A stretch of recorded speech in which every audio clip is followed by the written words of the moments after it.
What is going on, guys? Today I have a very fun video for you. We've been doing a lot of stock-based videos lately, and we're going to switch it up a little bit today and make a video about how to run the wheel and why it is so important to run the wheel today in this market and in these market conditions. So if you enjoy the video, make sure you drop a like down below. And if you want to see more videos like this one, make sure you hit that sub button. Before we do that, I always like to take a peek at the market. And this past week has been rough, just like every other week, it seems like for the last 6 months.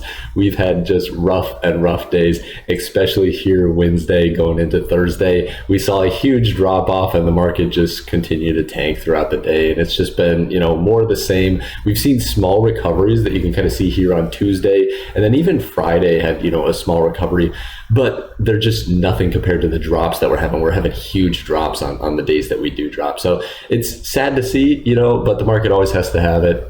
There's a certain health aspect to the market that you like to see this. It presents a great opportunity to buy. And that's what we're going to get into in this video. It's a way to help you kind of ease into the market and feel good about getting into the market. So let's get into that right now. So as I mentioned in the intro, what we are talking about today is the wheel strategy and how to run the wheel strategy on stocks. And it's relatively straightforward. Once you run it a couple times, you start to get the hang of it and it starts to make a lot of sense. So I always suggest if you're beginning, sell a very far out of the money put, especially if you're on Robinhood, you're not going to pay commissions. Just sell something way out of the money where you collect, a few dollars just so you understand and get the feeling for it. That's kind of how I started. I started running the wheel on Bank of America a few years ago, and I would sell way out of the money. The stock wouldn't move a lot and I'd collect 10 to 12, maybe $15 on some days. So, and I was always confident in Bank of America being a good stock. So pick a stock that you like, and then start with something easy. But what you're doing when you're running the wheel, you will sell a put against the stock. So this is selling a put means you're selling a strike price that's below where the current price is at. So if the stock is at $100, you might sell at $90 or $95. You'll sell a put there. And what that is saying is if you are assigned, or if the stock goes below the $90 or $95 mark, whichever you choose, then you will be assigned shares. So basically you will be forced to buy shares at that price. So the benefit to that is, right, you're already buying the stock at a discount to what it is today. So if the stock's at $100 and you sell the put at 90, then you're going to be forced to buy the shares at 90. The downside to that is, right, if the stock flies down below 90 and it goes, let's say, all the way down to 80, then obviously it would have been better to, not sell the put and buy at 80. But, you have to kind of force yourself, especially in a market like this, to get into the market. And you're going to collect a certain amount of premium by selling this put. You might collect $100, you might collect $50. It just depends on the volatility of the stock and a few other factors. But overall, that helps you feel a little bit more comfortable getting into the stock because you're collecting that little bit of extra premium. So as I mentioned, when you sell that put, there's one of two things that'll happen. The stock will either basically trade sideways or up and you won't be assigned, or it will go down and you will be assigned. So if you don't get assigned the shares and the stock, like I said, trades sideways or up or even slightly down, you will keep the entire premium. So if you traded it for $100 and collected $100 in premium, you would keep the $100 in premium and you wouldn't be forced to buy shares. But if you're forced to buy shares, then you continue down to here. So you just got assigned 100 shares of whatever company. Then you start selling calls against those 100 shares. So what a call is saying, hey, I will sell you the right to buy my 100 shares at this price. So again, if the stock was at $100, you could sell a call at $110. And what that means is if the stock goes over that $110, basically anyone has the right to buy your shares at $110, but they're never going to buy them until the stock goes over that price because it wouldn't basically make any sense, right? So they have the right to buy your shares for $110. So if it goes up to 115, then they're still going to buy it for 110. Is basically all that's saying. And again, when you sell that call, you're going to collect another amount of premium. When you're selling calls, generally, you're going to collect less premium than when you sell puts. That's important to keep in mind because if you use the same numbers that you like, if you're collecting $100 in premium, like we talked about when you're selling a put, you need to understand that you're going to probably collect less when you're selling calls. You might collect, 50 to 75% less. Like it's significantly different. And we'll look at an example here at the end of this video. And then finally, so when you're selling that call, right, one of two things again is going to happen. The stock will either shoot above your strike price. So again, if it was 110, it might shoot up to 115. Or the stock will basically potentially trade lower, trade sideways, or trade slightly up.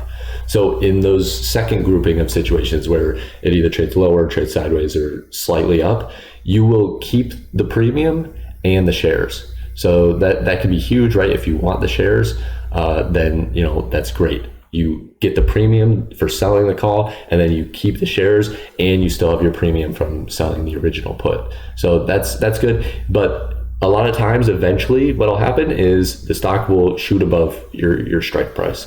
And when that happens, basically your stock's going to get called away. So if you sold, right, if we're going back to the original example, if you sold your put at 90, the stock went down to 90, and then all of a sudden, right, you start selling calls and you're selling them at 110, all of a sudden the stock, is creeping up. Let's say you sell one call against it and the stock shoots up past your 110. You're going to make, in that example, you'd make $2,000 in profit just from the stock appreciation. And then on top of that, you're going to have whatever premium you collected from getting basically from selling these puts and these calls. So that's kind of how that works. You can kind of get an idea of it. That's a very probably more complicated view. What we're going to do, and what I always like to do, is look at an example. So let's go ahead and jump into an example with Apple. And I guess one last quick note here that I didn't touch on there is when your stock gets called away, obviously, right, if you started off with 10 grand and now you have 100 or you have 12 grand, right, the idea is to roll it back in and kind of continue the same process. So that's why it's called a wheel, because it's very cyclical, right? You can follow the cycle around in circles over and over again, collecting premium and hopefully collecting appreciation in your stock price. So here we have Apple stock. And the reason right now is such a great time to sell, basically run the wheel on some of these stocks, is you're seeing the stock down 22%, which means two things. One, if you buy into the stock, you're already buying at a 22% premium or 22% basically discount compared to where it was 6 months ago, which is an insane deal, right? If someone told you all your groceries were 22% off, like you would immediately go to the store and buy as much as possible, especially with how grocery prices are today. So a lot of that's the first thing, right? You're getting the stock at a discount compared to what it's been trading at for, a relatively decent amount of time, at around like the 180 mark. And then the second thing of why it is so great right now to run the wheel is if we jump over to here. So this is the VIX. This is showing the overall volatility in the market. And what you can see is we've had a lot of time where, the VIX tends to stay around 20 is kind of what people say. You'll see it kind of run around 20, even up to, 25. But then abnormal conditions start happening where the VIX gets above 30. And that's what we've seen a lot recently, where the VIX will shoot up above 30, and you could see all these peaks where it's kind of between 30 and 35 and just sitting up there. And right now we're back in one of those peaks, and we've kind of seen the start of almost another downtrend here, forming. So it's always great to look at VIX and get an idea of where that's at, because what that determines for you is how much premium you're going to collect when you sell your puts. The higher the VIX is, the higher the premium is going to be on your stocks. And that's what we're going to see here in a second on Apple stock. Real quick here, so this is the chain for Apple. So Apple, you can see it's at $131.56 as of recording this video. And what you have here, and it's important to note what date you're looking at. So you can go, a month out into July, you can stay a week out, whatever you're kind of most comfortable with. For this example, just because of how crazy the prices are, we're gonna only look a week out. So we're looking at June 24th. So that is next Friday. And what we're seeing, right, we have calls up here. This is calls for Apple.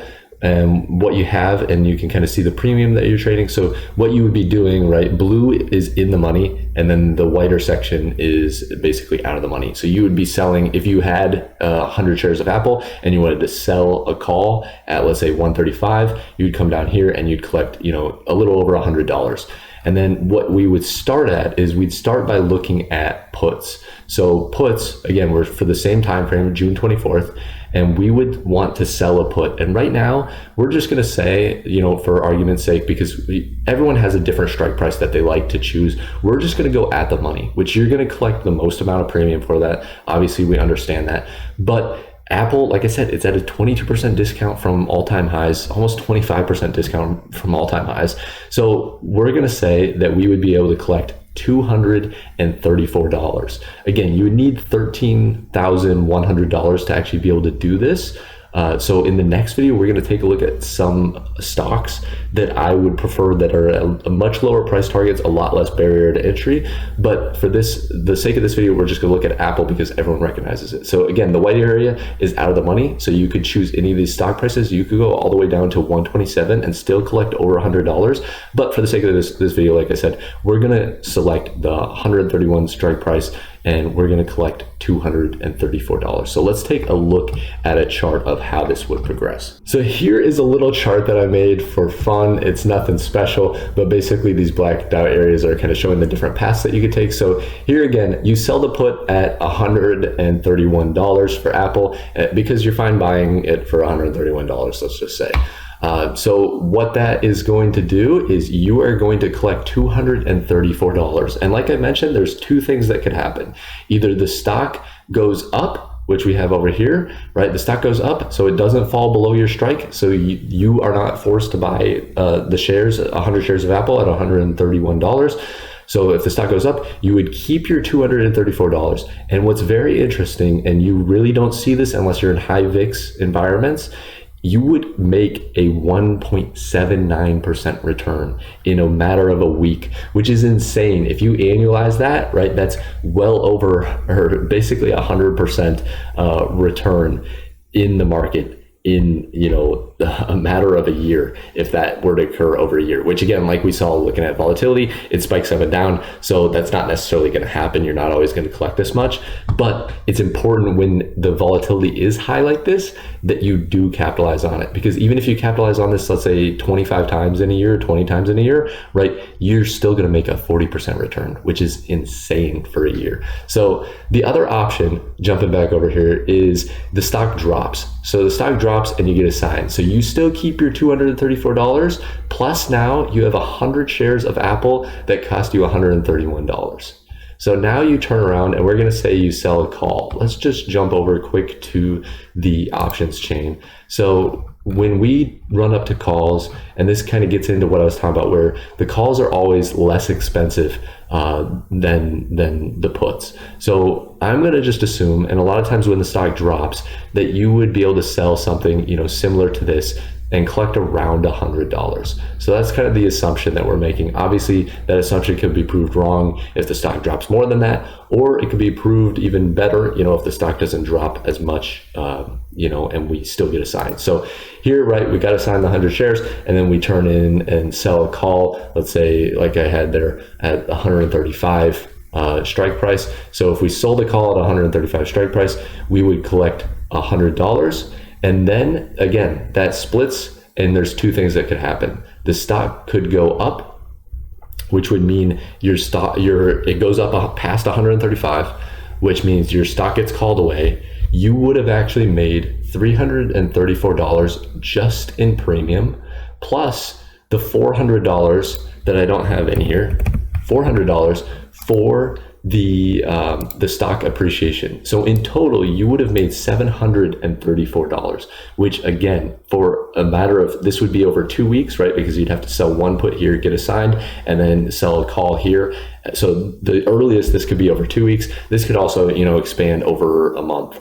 But either way, that's a huge amount of money compared to, your 13 grand. Let's just do the math real quick. So if you have $734 divided by 13100, you will have over a 5% return. And this is definitely achievable within, a month, 2 months. That's definitely a possibility. So the other option, if we jump back into here, is you basically don't get, the stock drops and you don't get called away. So this is a little mistake. You basically don't get called away. So at that point, you would have the premium you got from selling the put, the $234. You'd have the premium you got from selling the call, and then you'd still have your 100 shares of Apple. And if you did that, you would have an overall return, throughout this transaction of 2.55%. So that is huge, and that's obviously not counting any appreciation, because we're just assuming that the stock dropped. So you actually would have, on paper lost money, but we're just counting the premium for now, assuming that Apple's, eventually at some point in the future going to recover to all-time highs, which I think is a fair assumption to make. It might be a year or two from now, but during that time, you could still be selling calls. So that kind of goes through how you could run the Apple and run the wheel on a stock like Apple. All right, guys. With that, I really hope you enjoyed the video. This, I think, was very informational. I went over a lot of information, so you might have to go back and watch this one again. And honestly, this is probably more like an intermediate video. So if you haven't ran the wheel before, this probably wouldn't be a great video for you. You probably need to get a little bit of knowledge to understand some of the terminology, understand a little bit more of what I'm talking about. But it wouldn't be a bad thing to watch this video a couple times, get the understand how price action works, that, VIX is very important, and it's also important to sell options against stocks that are already at low points, because you're going to be buying at a discount anyway. So those are all important things to understand, and I hope you enjoyed the video. If you stuck around until the very end, make sure you drop a like down below, and if you want to see more videos like this one, make sure you hit that sub button. And as always, have a wonderful rest of your day. And I want to throw one last thing in there. I am going to make, in the very next video, we're going to do a video of stocks that are, probably below like $20 that are very good, prospects for running the wheel on. So if you're interested in that, make sure you hit the sub button, because my very next video will be over, 5-ish stocks is what I'm thinking right now, that are easy to run the wheel on, good stocks to run the wheel on, that you'll collect a lot of premium, and that you'll only need around 2 grand or less to actually get into. So make sure you smash the like button and make sure you sub, and I will catch you in the next one.